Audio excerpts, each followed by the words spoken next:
คือไงนี่ห่วยมันสุกอ่ะเอาไปขายห่อข้าวต้มเด้ออุ้ยฮะอันนี้มันเกือบเชื่อมเลยฮะโอ้หลายเครือเนาะอันนี้2-3เครือพอเด้อ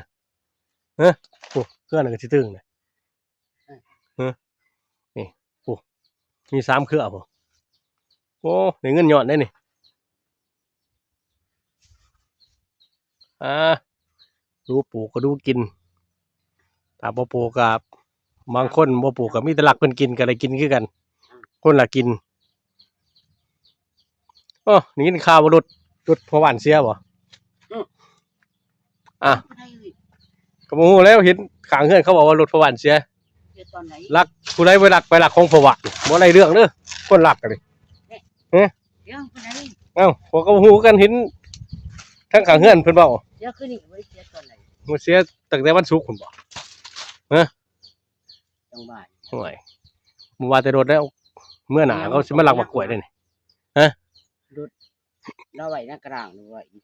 ว่าไว้ในกระล่างของทางอยู่นอกบ่ทางของบ่ผาบ่แต่ว่าตัวประกอบที่จักแล้วโอ้ยบอกป๊อบลูกเองแล้วก็สิบ่แม่นตัวมันเอาไปมันก็สิบ่บอกพร้อมเนาะ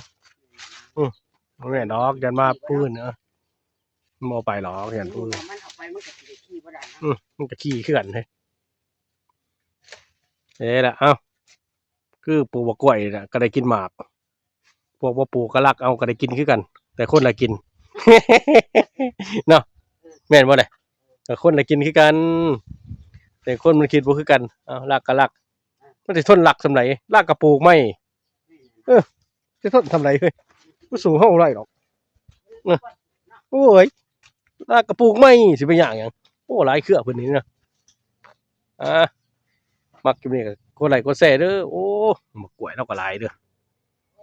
ไม่ใหญ่นี่เรารู้เลยเด้อแม่นแหละมักคลิปนี้ก็กดไลค์กดแชร์เด้อพี่น้องป้องปายเข้ามาสบ